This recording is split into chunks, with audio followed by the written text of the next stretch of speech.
Bonjour tout le monde, bienvenue à ce nouveau rendez-vous de Folie douce. Ici Yvan Bugeaud. Dans quelques minutes, je reçois notre invité, Dr Yves Lamontagne, un médecin psychiatre qui a fait beaucoup de choses dans les médias au courant de sa carrière. Il va passer avec nous une bonne partie de l'émission. Ça sera très intéressant de l'écouter. Il nous a reçus chez lui, on a enregistré ça très récemment. On a plus tard à l'émission l'espresso et l'espresso allongé. Le sujet sera santé mentale au masculin. Et bien sûr, on a des chansons tout au courant de notre émission. On commence d'abord avec Amélie et la chanson s'intitule Que je m'envole. Bienvenue à Folie douce.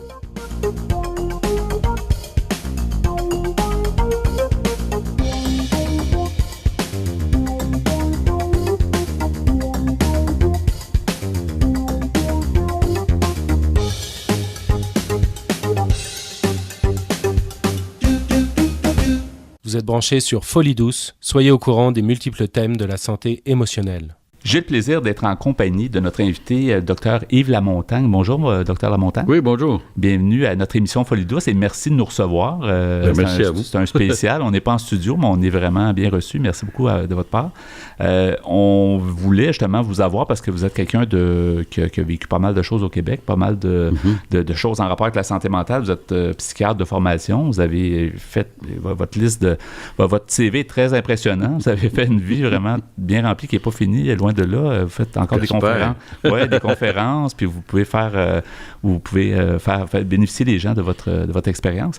En début, en fait, vous avez beaucoup été associé, disons, à l'hôpital Louis-Hippolyte Lafontaine. Vous avez même été le président directeur général du Collège des médecins, en plus d'être le président de l'Association des médecins psychiatres du Québec.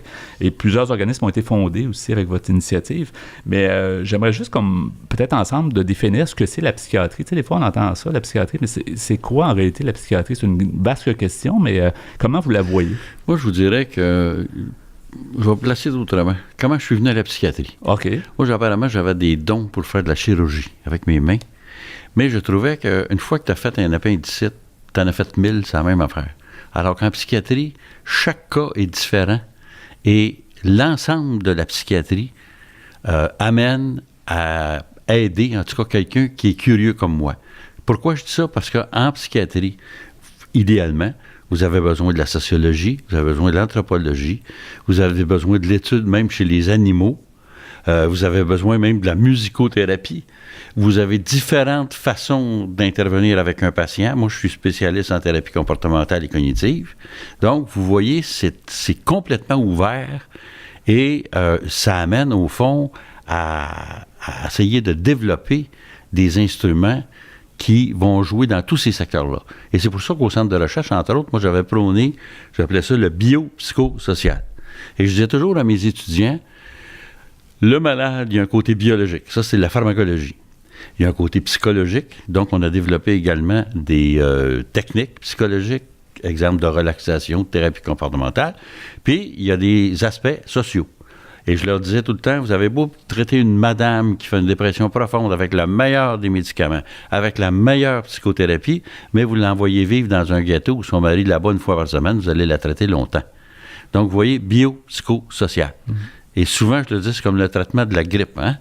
Prenez beaucoup d'eau, prenez des médicaments, puis reposez-vous. Biopsychosocial. Ouais. Alors, c'est un peu dans ce sens-là que je vois et que je voyais la psychiatrie. Il n'y a pas un traitement unique. Puis en psychiatrie, je dirais comme en médecine, il n'y a pas de vérité. Quelqu'un qui a la vérité, là, je dis, il faudrait le trouver, mais il n'y en a pas de vérité. Dans le fond, vous êtes toujours un peu en train de confronter un peu de dire comment on peut faire mieux. Exact. C'est ça, on peut toujours s'améliorer. Tout là. à fait, tout à fait. Mais est-ce que c'était clair quand vous avez étudié en médecine? Parce que c'est ça, les médecins qui deviennent un spécialiste, dans le fond, choisissent à mener une branche, puis c'est pas toujours clair. Est-ce que ça a été clair et net que c'était la psychiatrie, et puis ça a été rapide dans votre choix? Bien, il faut dire, oui, c'était rapide parce que probablement j'ai été marqué par ça. Il faut vous dire que mon père était assistant curateur public pour la province. OK. Donc, faisait affaire avec la psychiatrie beaucoup, avec Louis H. Lafontaine beaucoup. Donc, à 16 ans, j'ai pu avoir un job d'été à Louis H. Lafontaine comme préposé aux malades. Et j'étais très chanceux parce qu'il ne prenait pas personne en bas de 21 ans à ce moment-là. Vous en avez vu des cas. Mais évidemment, mon père était assistant curateur, ça aidait. Et en plus, on avait une cousine qui était sœur de la Providence à Saint-Jean-de-Dieu. Ouais. Donc, quand j'ai vécu là-dedans pendant un été de temps, je regardais les malades, etc., ben moi, je me demandais toujours comment ça peut se passer dans leur tête. Et au fond, à la fin de mes études de médecine, c'est comme ça que j'ai décidé d'aller en psychiatrie. Au fond, j'aurais pu me dire, je vais aller en neurologie, pour la tête, mais la psychiatrie m'intéressait davantage à cause des variables que je vous disais tantôt. C'est ça. Ça ouvrait un champ d'action beaucoup plus grand que si c'était juste le cerveau avec la neurologie. Ouais, alors, c'est comme ça que j'ai décidé d'aller en psychiatrie. Et vous l'avez jamais regretté? Ça a été une carrière... Non, je comprends, j'ai jamais regretté. Est-ce que vous êtes à la retraite, je pense, comme psychiatre, ou est-ce que vous pratiquez encore? Non, je ne fais pas de psychiatrie maintenant. Non, j'ai lâché après 25 ans, je pense que j'avais donné. Puis, d'autant plus que il faudrait que je me recycle parce que j'ai été quand même 12 ans président du Collège des médecins. Ouais. Donc, après tout ce temps-là, je ne pourrais pas retourner à la clinique sans passer par un stage de perfectionnement. Ouais. Au niveau des psychothérapies, je pense que je suis encore capable. Au niveau de la médication, depuis 12 ans, ça a changé beaucoup. Ouais. Ce que je ne connais plus maintenant. Quelle sorte de portrait vous pouvez tracer? Parce que vous avez été psychiatre, je pense, à partir des années 70. Vous avez commencé. Oui. Écoute, depuis 70 jusqu'aux années 2000, au moment où on se parle... en fait, j'ai arrêté en 98. Parce que c'est là que j'ai été élu président. Mais quand même, ça a été une période énorme en termes de changement. Oui. Comment vous pouvez brosser le tableau? Tu sais, c'est peut-être une grande question, mais est-ce que ça... Parce qu'en 70, c'est qu'on était loin de la déstigmatisation et tout ça, là, aussi. Là. Oui. Je vous dirais deux choses. Ce qui m'a amené à voir les changements, puis même à en faire des changements, c'est quand je suis revenu d'Angleterre en 1972, moi, j'avais été chercher ma spécialité en thérapie comportementale avec le docteur Isaac Marks, qui était le pape de la behavior therapy. Et donc, j'arrivais avec une nouvelle technique. J'étais le premier psychiatre canadien à revenir avec ça. Mm-hmm. Donc, j'amenais un nouveau champ d'activité avec la thérapie comportementale. Deuxième des choses, c'est que je m'apercevais que du côté francophone versus le côté anglophone, on était moins développé en recherche. Le Douglas était beaucoup développé, le Allen Memorial était développé, puis nous autres, du côté francophone, on traînait de la patte. Mm. Alors, c'est là que je suis revenu comme chercheur au Centre de recherche de Louis H. Et après, je suis devenu directeur du centre. Et c'est là que j'ai créé la Fondation des maladies mentales, en 80. Et en 80, quand je l'ai créé, je me suis dit, c'est justement, si les Anglais réussissent, je ne vois pas pourquoi nous autres, on ne réussirait pas. Premier but de la Fondation, justement, démystifier les maladies mentales. Deuxième, augmenter la recherche clinique, donc avec des patients. Et troisième, le but de bâtir un centre de recherche qui est devenu le Centre de recherche Fernand Séguin. Qui a une réputation mondiale. Oui. Puis écoutez, à l'époque, moi, j'avais à peu près 16 chercheurs, puis ils sont rendus au-dessus de 70 maintenant. Ouais. Donc, vous voyez le développement qui s'est amené. Au niveau des changements dans l'esprit des gens, bien, vous avez tout à fait raison. Il y avait encore bien des tabous. Quand j'ai créé la Fondation en 80, il n'y a pas personne qui voulait venir sur mon conseil d'administration.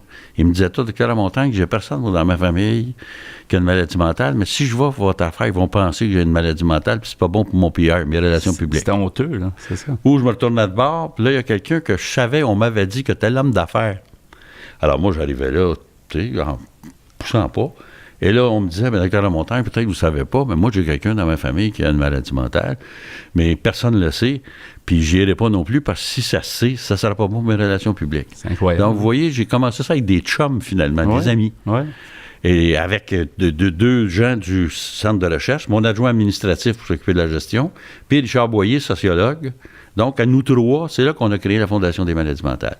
Et les premiers membres qui sont venus sur le conseil, bien évidemment, ce n'étaient pas des présidents de compagnie, je n'ai pas besoin de vous dire. C'était déjà des ressources humaines de telle compagnie, des amis qu'on connaissait. Ouais. Puis tranquillement, quand on s'est développé, bien là, j'ai eu du gros monde. Là. J'ai eu déjà un président de Belge, j'ai eu un président de Gaz Métro. Là, ça marchait. Là. Qu'est-ce qui a été Pouvez-vous mettre le doigt sur un moment ou une période où ça a comme changé, où les gens ont comme dit, ben oui, c'était tabou, mais on sentait qu'il y avait un avancement. Est-ce qu'on peut, on parlait des années 80, mais... Ouais, moi, je vous dirais, je vais remettre ça sur le dos de la Fondation. Ouais. Parce que le premier but étant la démystification, on s'est beaucoup impliqué dans les médias, avec les maladies mentales, les gens, vous savez, une fois que quand vous enseignez quelque chose à quelqu'un, ils apprennent. Mm-hmm. Mais encore faut-il leur enseigner, puis il faut aller à la bonne place pour leur enseigner. Il faut leur dire la bonne façon aussi, c'est ça. Alors moi, j'ai beaucoup poussé sur les médias là-dessus, pour qu'on passe dans les médias, pour faire de l'enseignement, de la thérapie comportementale pour le grand public. Puis là, on allait chercher un bassin de population beaucoup plus grand. Ouais. Et on a été très... appelé, si vous voulez, à ce moment-là, à faire de l'enseignement dans les médias. Alors, autant moi j'en faisais, autant que mes chercheurs en faisaient aussi. Et donc, pour moi, c'était important de jouer sur cet aspect-là. Peut-être que ça faisait, ça faisait peut-être l'affaire des médias, parce que, tu sais, on parle de folie, il y a toujours une petite curiosité, il y a toujours, tu sais, ça mousse les codes d'écoute, ou en tout cas, ça mousse l'intérêt. Hein, à quelque part, c'est juste de le faire de la bonne façon, puis de ne pas faire passer les gens pour plus fous qu'ils sont, en fait. Puis de façon étonnante, quand vous dites ça, il y a eu comme une période au début où ça marchait très fort, notre affaire. Puis après ça, il y a eu comme une baisse. Genre fin 80 peut-être, ou 90. Moi, je vous dirais 90. Il y avait comme un creux. Puis là, vous voyez, récemment, je dirais, mettons, dans les 5 dernières années, ça recommence à monter avec la dépression, avec le suicide, avec l'anxiété, burn-out. Et là, quand vous prenez, avec tous les trucs qui se passent aux États-Unis, où les jeunes tirent dans les écoles, puis les gens tirent à gauche, à droite, ben... Puis même ici, hein, je pense à l'itinérant qui s'était fait tirer par la police. Exactement. Alors, vous voyez, c'est un malade, ça. Donc, avec ces phénomènes-là qui se passent, ça fait en sorte que le besoin d'éducation, puis ça démystifie en même temps les maladies mentales. Dire, mais ces gens-là sont malades, puis il faudrait les traiter comme du monde. Oui. Alors ça, je pense qu'il y a une remontée actuellement. Oui. Docteur Lamontagne, donc, on vous remercie d'être avec nous. C'est fort intéressant de voir aussi votre expérience de plusieurs dizaines d'années en santé mentale.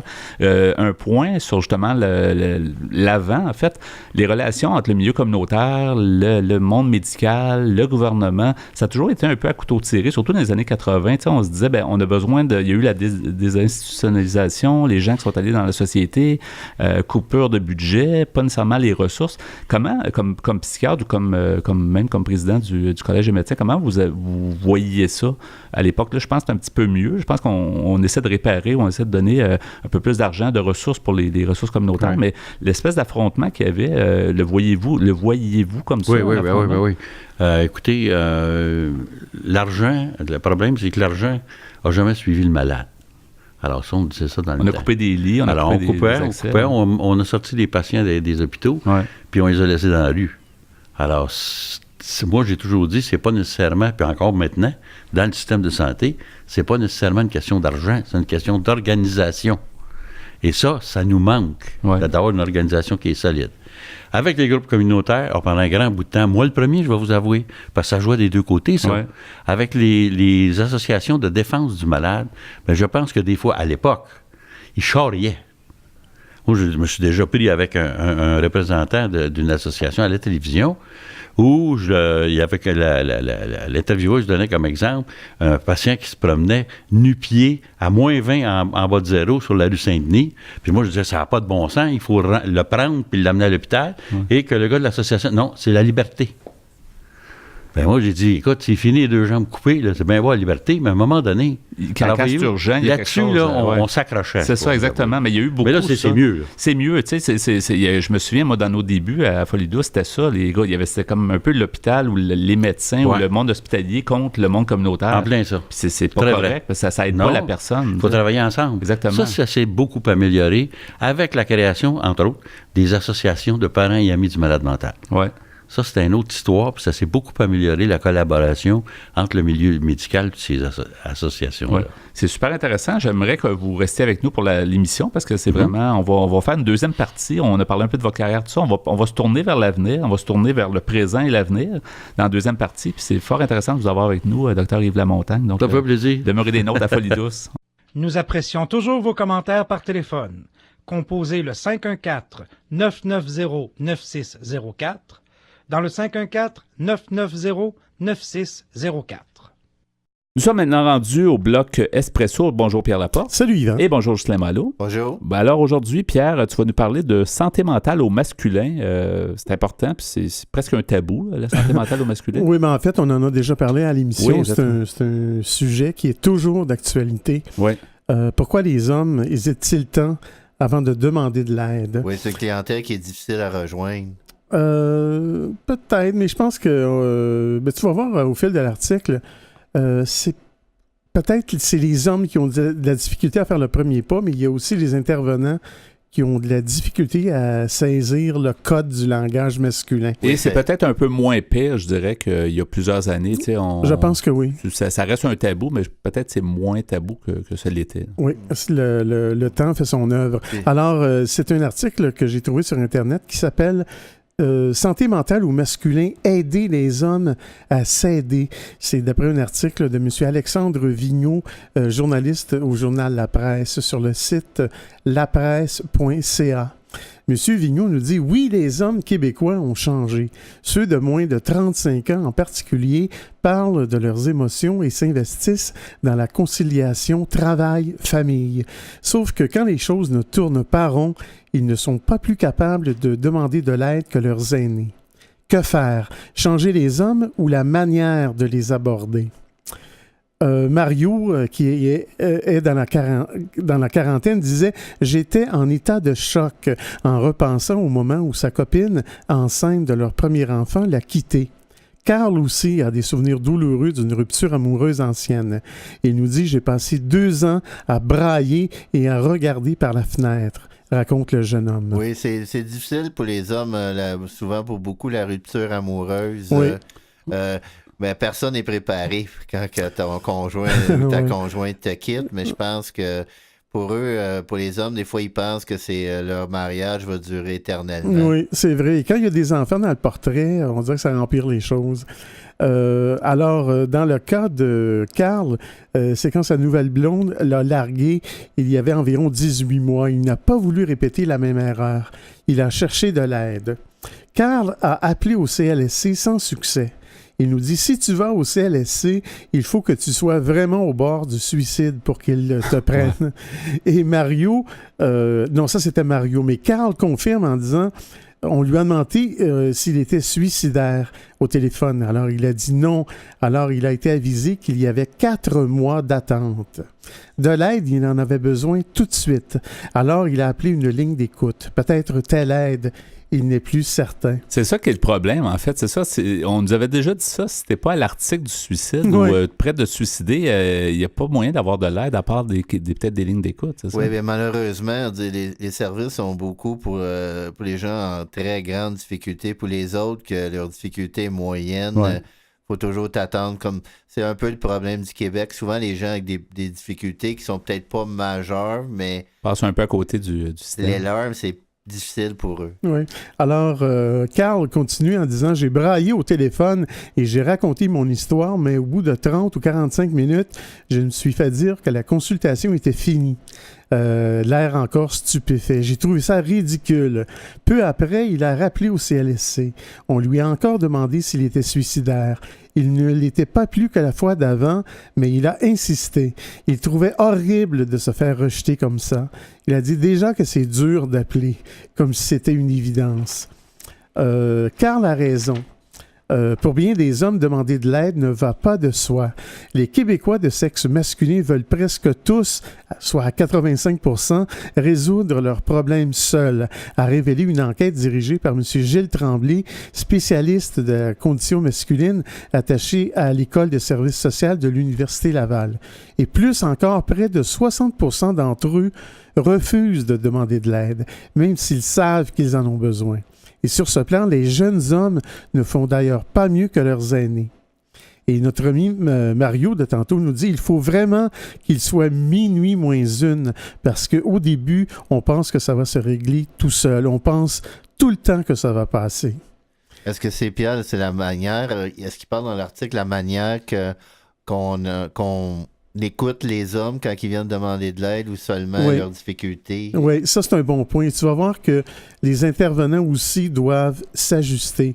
Madame Philippe Roy, qui est spécialiste de la prévention du suicide et de la santé mentale au masculin, nous dit « La souffrance n'est ni masculine ni féminine. Ce qu'il faut comprendre, par contre, c'est que l'expression de la souffrance est très socio-culturelle. C'est-à-dire les hommes pensent en sortir seuls, finalement. Ouais. Et plusieurs professionnels rencontrés dans des colloques sur la santé et le bien-être des hommes l'ont dit d'une façon ou d'une autre. Les hommes n'apprennent pas à demander de l'aide et les professionnels auxquels ils s'adressent ne sont pas toujours outillés pour les accueillir. M. Gilles Tremblay dit « On demande aux hommes de s'habiller en femmes pour demander de l'aide. » Il avait déclaré ça pendant un colloque tenu à Laval. C'était une boutade, en fait, qui voulait illustrer que le système ne tient pas compte de la manière qu'ont les hommes d'exprimer leur souffrance et il ne sait pas trop comment y faire face. Madame Brigitte Lavoie, qui est spécialiste de l'intervention auprès des hommes, nous dit « C'est à nous de changer pour mieux rejoindre les hommes. » Et qu'est-ce qui est si différent? Tout d'abord, les hommes attendent plus longtemps avant de demander de l'aide. Alors, quand ils s'y résignent, leur niveau de détresse est élevé et ils veulent être pris en charge tout de suite. M. Philippe Roy nous dit « Dans notre système de santé, on n'a pas toujours des ressources disponibles pour un besoin pressant. » Non, mais c'est ça le problème. En plus, il faut s'adapter à la façon peut-être plus masculine qui n'est pas encore si étudiée que ça. En fait, les femmes, on a eu le temps de voir un peu leur démarche. Je pense pas que l'écoute active, ça aide les hommes. C'est pas dans leur nature aussi. Oui. Alors, on nous dit donc que la résistance des hommes peut s'expliquer de plusieurs façons et qu'il est possible de résumer en une idée la socialisation masculine. On va s'arrêter ici, Yvan, et je poursuivrai un peu plus tard dans l'émission. Oui, un excellent sujet. Donc, la santé mentale au masculin en compagnie de Ghislain et Pierre, un peu plus tard à l'émission Folie douce.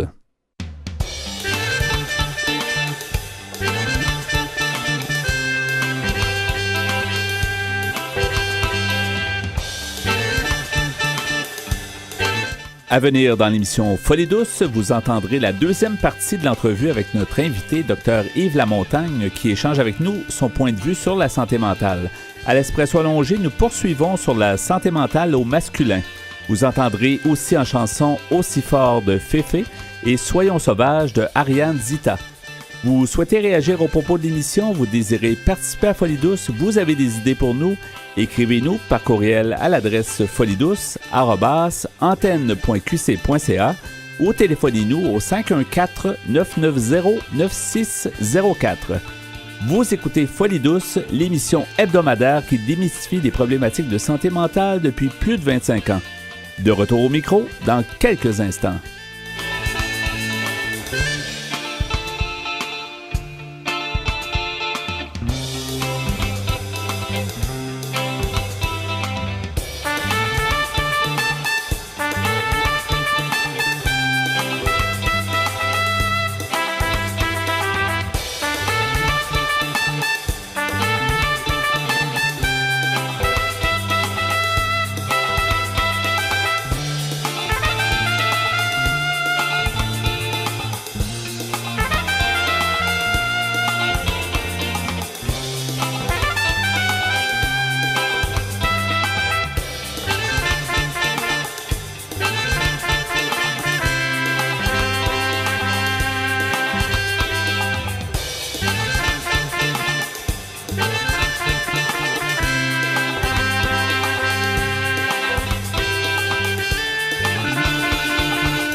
De retour au micro à Folie douce pour en savoir plus sur les difficultés émotionnelles. Toujours en compagnie du Dr Yves Lamontagne. Merci beaucoup d'être avec nous aujourd'hui à l'émission Folie douce. Vous nous recevez, en fait, c'est nous qui devons vous remercier de nous recevoir. Ça fait plaisir. Oui. On a parlé, donc, dans la première partie, un peu de votre carrière qui s'échelonne quand même sur plusieurs dizaines d'années en termes de psychiatrie, mais beaucoup plus loin que ça. Vous avez réussi à la fois à faire affaire avec des patients, avec des gens qui avaient des problèmes de santé mentale, mais aussi d'éduquer la population, ce qui est important, ce qu'on parlait tantôt dans la première partie. J'aimerais savoir un peu où est-ce qu'on en est, d'après votre expérience, d'après ce que vous voyez, où est-ce qu'on en est au Québec? Est-ce qu'on est en avance, en retard? Est-ce qu'on a évolué assez par rapport aux autres sociétés en termes de santé mentale? Oui, on évolue. Ce qui me vient quand vous venez de dire, c'est toujours quelque chose que mon mentor à Londres m'avait dit. Il m'avait dit, Lamontagne, never forget, research, it's research, business and show business. Ouais. Puis c'est toujours ça que j'ai appliqué quand je faisais de la recherche. Il ne faut pas oublier que de la business, parce qu'on n'a pas de subvention, on ne fait pas rien. Ouais. Puis le show business, si on va présenter nos trucs dans un congrès, puis qu'on floppe complètement dans le Congrès, on ne sera pas publié. Non. Alors, donc, c'est ces 3 choses-là. Et le show business, comme je vous dis, moi, j'avais gagné mes études en faisant de la musique. C'était assez facile. En tout cas, c'était plus facile pour moi, probablement, de faire ça. Ouais. Tout ça m'a amené avec l'information au grand public. Puis de nos jours, on en a plus d'informations au public. Je regarde même des téléromans actuellement, où il y a, je pense, entre autres, un téléroman là, où la petite fille est maniaco-dépressive. Oui, là, c'est vrai. C'est lâcher prise, c'est ça, c'est comique, exactement. mais il y a une façon de maladie mentale là-dedans, puis dans d'autres téléromans, c'est un peu la même chose. Donc, il y a du développement. Qu'est-ce qui arrive maintenant? Est-ce qu'il y a plus de maladies mentales qu'avant? Moi, je pense que oui, malheureusement. Pourquoi? Parce que la société est très demandante. Hein? On presse le citron, puis quand il n'y a plus de jus, on discarte, puis on en prend un autre. D'où on retrouve les problèmes de santé mentale au travail, par exemple. Augmentation des burn-out, augmentation de l'anxiété, augmentation de la dépression dans les milieux de travail, ce qu'on n'avait pas, évidemment, il y a 50 ans passés. Donc, vous voyez, à mon avis, la vie amène de nouveaux problèmes de santé mentale qu'on ne connaissait pas il y a 25 ans passés. Et malheureusement, devant ça, on n'a pas toujours toutes les ressources pour faire face à ça. Exemple, je suis convaincu qu'il manque encore de psychiatres. Avoir accès à un psychiatre, c'est extrêmement difficile. Je pense qu'on devrait développer, parce qu'il y en a dans d'autres spécialités, on devrait développer des infirmières praticiennes spécialisées en psychiatrie qui pourraient déjà donner un bon coup de main aux équipes psychiatriques. Alors, voyez-vous, c'est des choses qu'on pourra faire au moins avec de la main-d'œuvre qu'on a. Puis il y en a des infirmières qui sont super capables, puis ont assez d'expérience, même depuis les années qu'elles travaillent en psychiatrie, qu'elles pourraient faire beaucoup plus qu'elles ne le font actuellement. Donc, ça allégerait le tout. Ça libérerait les psychiatres pour les cas peut-être plus importants. Là, voilà. Alors, c'est un peu ça. Il y en a déjà des infirmières praticiennes spécialisées, mais dans d'autres spécialités. Alors, on devrait avoir ça aussi en psychiatrie, ça aiderait beaucoup. Avec le médecin de famille, il y a des arrangements qui se font de plus en plus entre les psychiatres et les médecins de famille par de la supervision, etc. C'est très bien. Mm-hmm. Donc, vous voyez, il manque de la main-d'œuvre encore là, où il y a de la main-d'œuvre qualifiée qui ne sert pas autant qu'elle devrait servir. Ça manque encore. Ouais. De telle sorte que quelqu'un qui a un problème de santé mentale, c'est extrêmement compliqué, finalement, d'arriver à un traitement. Et si vous avez besoin d'une consultation avec un psychiatre, ça peut prendre des mois. Donc, pendant ce temps-là, où vous vous détériorez, où votre problème est passé. Mettons de l'anxiété, vous pouvez apprendre une technique de relaxation, tant mieux, c'est ça, remarquez. Mais c'est pas toujours le cas, par exemple. Ça va pas tout régler non plus. Non, tout à fait. Alors, vous voyez, à mon avis, malheureusement, à cause de la société, à cause de la pression avec laquelle on vit, les tendances ça a tendance à augmenter. Oui. Je pensais, par exemple, prenez juste les phobies. Je dis un peu à la blague, d'ici 50 ans, on va se retrouver avec la phobie des capsules vers la Lune, parce qu'il y a du monde qui vont y aller. Oui, c'est ça. Puis ils vont développer une phobie de ça. Voyez-vous, comme il y a aujourd'hui la phobie des avions, par exemple. C'est alors qu'il n'y en avait pas il y a 100 ans. Voilà. Alors, il y a des nouvelles phobies nécessairement qui vont se développer dans ce sens-là. Et qu'il va falloir traiter, bien sûr. Pensez-vous, c'est sûr que vous n'êtes plus dans le domaine si rapproché, mais pensez-vous que le Québec est quand même bien en termes d'approche, ça, parce qu'on compare souvent, je ne sais pas, avec la France, l'Italie, d'autres pays. Tu sais, on parlait qu'en Italie, certains hôpitaux psychiatriques ont été fermés, puis ils ont réorganisé la première ligne, en fait. Comment on se situe au Québec? Oui, je connais bien ça, le côté italien. Mais juste ce qu'ils ont fait, c'est vraiment encore la culture, c'est différent. Ils ont fermé les hôpitaux psychiatriques, puis ils ont envoyé les malades dans leur famille. Et les Italiens, ils acceptent d'avoir leurs malades dans leur famille. Tout comme vous ne trouvez pas de centre d'accueil pour les personnes âgées en Italie, parce que les malades gardent leurs vieux dans leur famille. Oui, c'est ça. Alors, vous avez déjà une question de culture. Voilà. Exactement. Ce qu'on n'a pas ici. Hein? Souvent, moi, je dis malheureusement, on parque nos vieux dans des centres d'accueil, puis une fois qu'on sent qu'ils sont safe là, c'est connu, là. Hein? Il y a même des gens qui ne vont pas y voir. Alors, c'est toute une autre mentalité. Là. Responsabiliser les familles, responsabiliser la société. Puis les familles, des fois, sont débordées par tout. Comme vous disiez tantôt, il y a du stress partout au travail et tout. Mais là, c'est vrai, vous arrivez même là où on devrait avoir plus de soins à domicile. Oui, exactement. Pour faire en sorte que le malade reste à domicile, s'il reste dans sa famille, mais qu'on s'en occupe, qu'on ait les ressources, travailleurs sociaux, etc., qui peuvent s'en occuper quand ils sont à domicile. Exactement. Quand on parle, souvent, il y a une question qui a été soulevée. On dit, par exemple, on essaie de faire, avec toute la campagne de Bell et tout ça, ce qui n'est pas nécessairement une erreur, mais je me demandais un peu votre opinion là-dessus. On essaie de dire, quand quelqu'un a un cancer, quand quelqu'un a le diabète, quand quelqu'un a un mal à une jambe, on fait pas de cas. Quand quelqu'un a la santé mentale, on trouve toujours que c'est un peu bizarre. Est-ce qu'on fait erreur en traitant la santé mentale comme n'importe quel problème de santé? Parce que c'est plus complexe que la santé. Est-ce qu'on va pas comme un peu rendre ça un peu, comment je dirais ça, simple, là, dans le sens que la santé mentale, c'est différent de la santé physique. Est-ce qu'on fait erreur en comparant les deux? Non.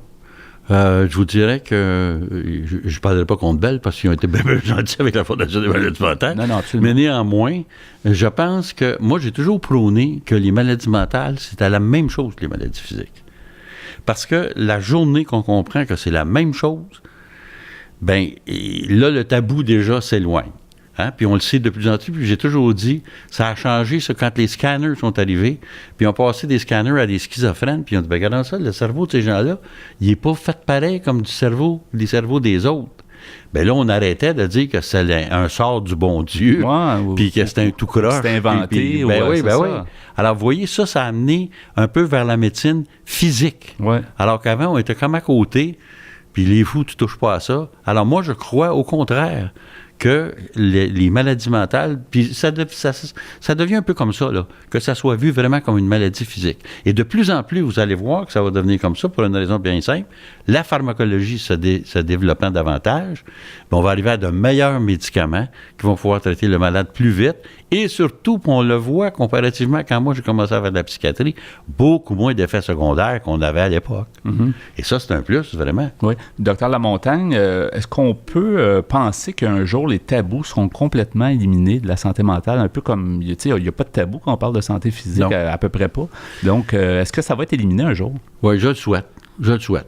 Demain, je ne peux pas prédire l'avenir. Je pense que ça va aller de plus en plus en s'améliorant. Mais si on n'a pas les ressources suffisantes, comme je vous disais tantôt, pour correspondre, il risque qu'on ait une polémique en disant, voyez, on a beau avoir de connaître les maladies mentales, d'être capable d'aller les traiter, mais le monde qui devrait s'en occuper, ils ne sont pas là. Et c'est un peu ce qu'on reproche aux médecins en général actuellement quand vous regardez ça, hein? Ouais. L'accessibilité aux soins. Ouais. Le fait là, que ça sort, là, les médecins pensent juste à leur argent, mais ils ne pensent pas à nous traiter parce qu'on n'est pas accessible. Alors, moi, ma crainte, c'est que si on n'est pas capable de répondre à la demande, il risque que ça arrive. Donc là, ça ne serait plus une question que les maladies mentales sont vues comme d'autres. C'est dire qu'on est même pas assez bon pour être capable de répondre à la demande. C'est-à-dire qu'il pourrait y avoir un creux, tu sais, comme vous parliez du creux, on pourrait dire on a fait tout ce qu'on pouvait faire, puis là, il y a comme un désintéressement peut-être de la société. C'est ça. C'est ça. Ouais. C'est inquiétant quand même. Comme vous voyez, une autre chose que je pense, ça va venir, là, malheureusement, la légalisation de la marijuana. Oui. Regardez bien ça. Le budget, ça n'a pas augmenté, mais j'espère qu'ils vont en mettre parce qu'ils vont en avoir des effets secondaires néfastes. Ils vont en avoir qui vont faire des psychoses là-dessus, des psychoses toxiques puis tout ça. Parce que on banalise un peu, veut pas, en la rendant légale. On veut faire du bien, on veut comme retirer peut-être l'argent au crime organisé, puis on veut s'assurer peut-être la qualité des... Mais sauf que le contre-coup, c'est ça. Là, il y en a qui vont décompenser, c'est sûr. Puis le crime organisé, quant à moi, là, ils lâcheront pas, eux autres. Ils vont trouver d'autres cochonneries pour vendre aux jeunes à meilleur marché que ce qui va se vendre sur le marché public. Oui. Docteur Lamontagne, là, on prend notre boule de cristal, mais dans le fond, c'est un peu l'exercice peut-être de fabuler ensemble, là, mais dans 100 ans, là, les écrits qui vont se dire sur la santé mentale des années 1900-2000, là, on va, dans 100 ans, ils vont dire quoi sur nous? Qu'est-ce qu'on souhaite? Qu'est-ce qu'on aimerait que ça devienne dans 100 ans? Bien, au fond, ce qu'ils vont dire sur nous autres, probablement, c'est qu'on était très artisanal, puis qu'on était des balbutiements. On essayait des choses. Ils vont avoir de meilleurs moyens que nous autres, probablement. Ouais. Toute la technologie va jouer là-dedans. Je voyais récemment là, un programme pour la dépression et l'anxiété chez des jeunes que vous retrouvez dans votre appareil de téléphone, dans votre iPhone, que vous pouvez, ça va pas bien, puis vous tenez sur l'iPhone, puis vous dites tout de suite quoi faire. C'est ça. Dans 100 ans, imaginez ce que ça va être. C'est infini. À des années-lumière. Ah, c'est infini. Je veux dire, il va y avoir des possibilités qu'on n'a pas, puis que ça va prendre du temps. Non, ça ne prendra pas du temps avant qu'on a, c'est déjà commencé. Oui, c'est ça. Et ça va aider. Oui. Évidemment, plus vous commencez, c'est toujours la même chose, autant santé mentale qu'en santé physique. Plus vous prenez le problème au début, meilleur est votre pronostic. Plus vous le prenez tardivement, moins bon est le pronostic. Puis c'est la même chose en santé mentale qu'en santé physique. Ouais. Avant de terminer, on a encore une minute ou deux. Vous voyez des gens d'aujourd'hui qui s'intéressent à la santé mentale. Qu'est-ce que vous leur suggérez? Tu sais, quelqu'un commence sa carrière, que ce soit comme médecin ou comme intervenant ou comme infirmière, ou les gens, il y en a qui sont passionnés par ce domaine-là, justement, voient les défis un peu que vous voyez quand vous avez choisi cette profession-là. Qu'est-ce que vous pouvez leur dire? Moi, je leur dirais que la première des choses, non seulement en santé mentale, mais en médecine, il faut être humain. Et ça, malheureusement, je pense que ça se perd. Depuis qu'on a une médecine d'État, le patient devient un client, devient un bénéficiaire. Il n'est plus un patient. Il n'y a pas d'honte d'être un patient. Et donc, puis je l'ai vu même chez les étudiants à l'université, là, on perd cet humanisme-là. Moi, je dis tout le temps, avant moi, on entrait en médecine comme en religion. Moi, quand je suis entré en médecine, c'était une profession. Puis maintenant, c'est comme un métier. Et je ne déprécie pas les métiers, remarquez. Non. Mais l'humanisme et le professionnalisme se perdent, quant à moi, en médecine. Ça prend des gens. C'est un peu malheureux. Oui, ça prend des gens qui continuent à garder cette flamme-là. Ben oui, puis qui croient en l'humain. Ouais. Puis l'humain, c'est pas d'une machine. Vous savez, des fois, là, les gens se pointent là, chez le médecin, et puis c'est bien documenté, 8 minutes. Puis vous sortez de là avec un test de laboratoire et des pilules. C'est ça. C'est dommage. La relation médecin-malade, là, en 8 minutes, là, c'est pas fort. Là. Non. On se souhaite en tout cas une meilleure société aujourd'hui et pour demain. Merci beaucoup, Yves Lamontagne, docteur Yves Lamontagne. C'était vraiment agréable, enrichissant. J'espère que nos auditeurs aussi ont beaucoup apprécié. Merci beaucoup de nous avoir reçus chez vous. Ben, ça m'a fait plaisir. Au revoir. Plaisir. Bye-bye. Vous voulez mieux nous connaître et communiquer avec nous? Visitez notre site internet au www.antenne.qc.ca.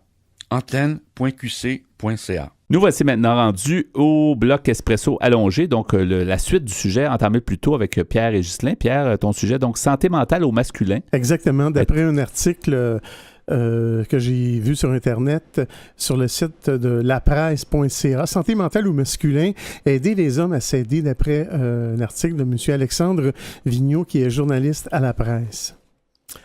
Alors... Je poursuis la lecture. Monsieur Gilles Tremblay, qui est spécialiste de la condition masculine, nous dit « Avec les enfants, les parents agissent différemment. Ils favorisent l'attachement chez les filles et l'autonomie chez les garçons. Par ailleurs, en l'absence de modèle masculin proche, le garçon tiendrait à se définir par la négative, c'est-à-dire à mettre de côté ce qui est perçu comme féminin. » Et Richard, âgé de 54 ans, dit « Entre hommes, on ne parle pas trop de nos émotions.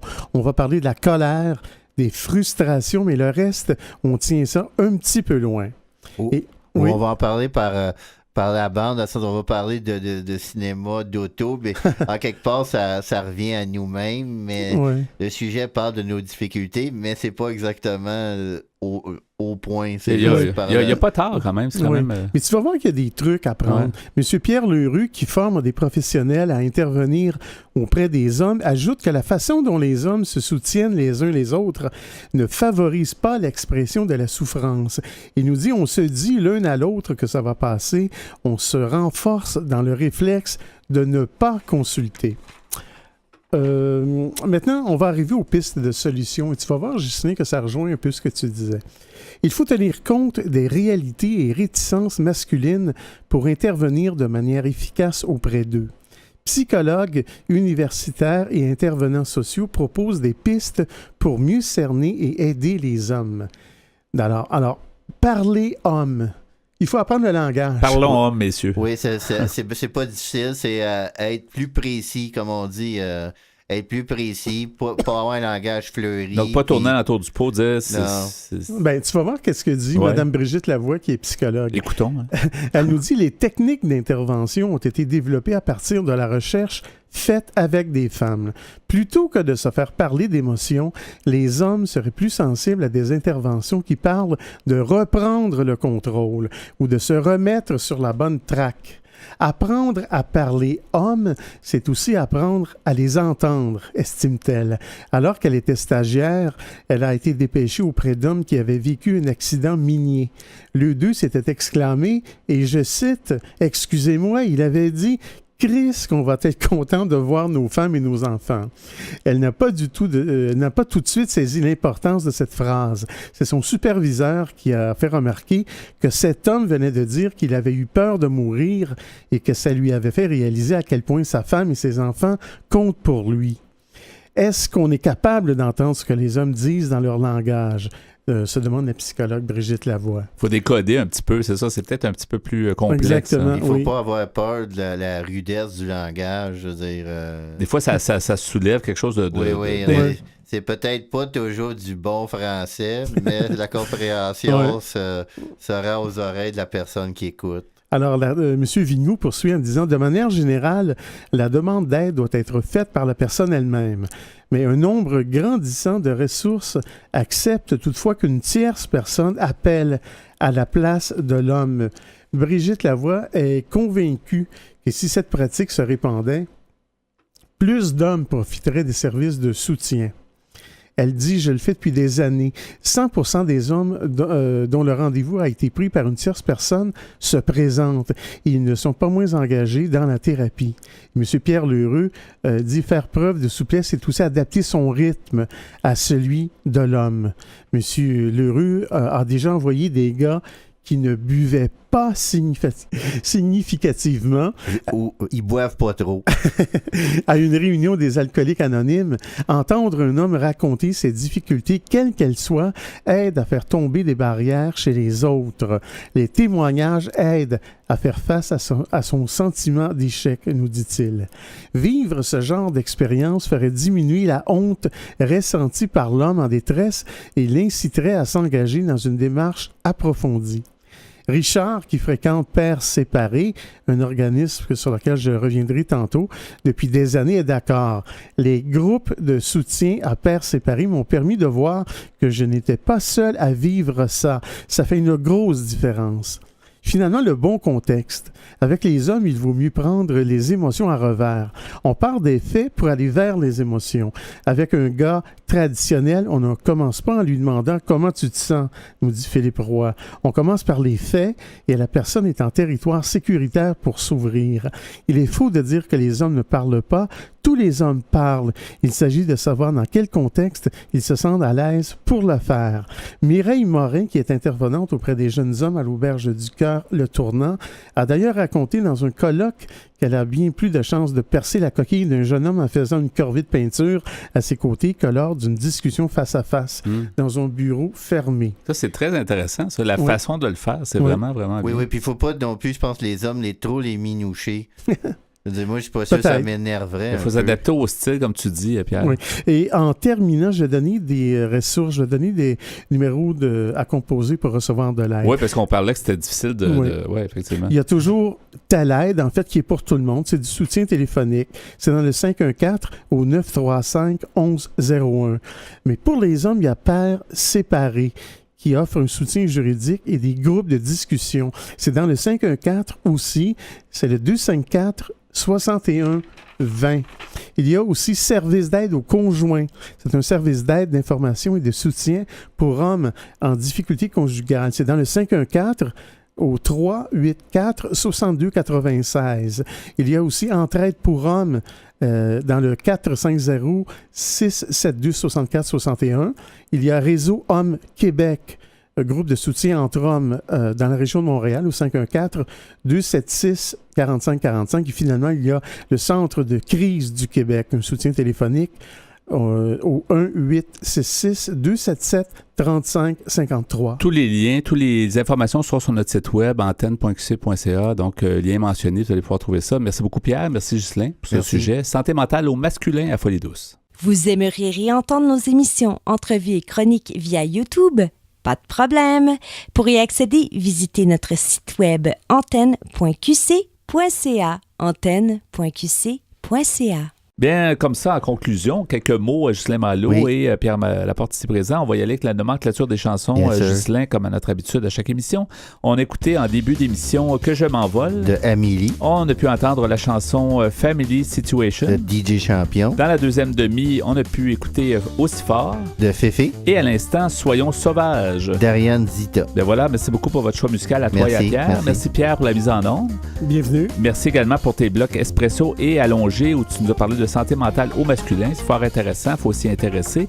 Je remercie notre invité qui a été extrêmement généreux, qui nous a reçus chez lui, donc le docteur Yves Lamontagne. On a pu passer vraiment un bon moment avec lui. Ça nous a beaucoup éclairé sur la position de la santé mentale d'hier, d'aujourd'hui. Il fait du bon café en plus. En plus, on a eu droit à un bon café. Alors, merci beaucoup Yves Lamontagne d'avoir été des nôtres et de nous avoir invités.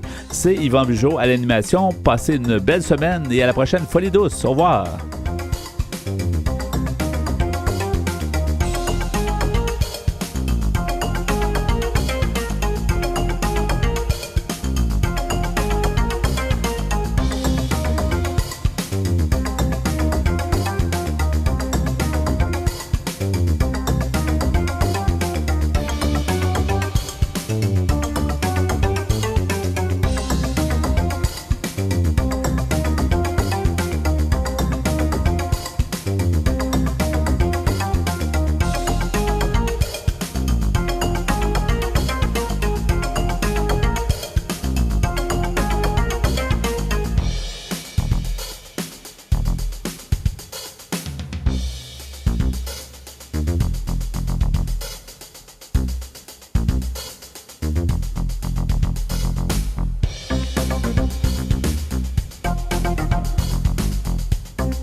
Bop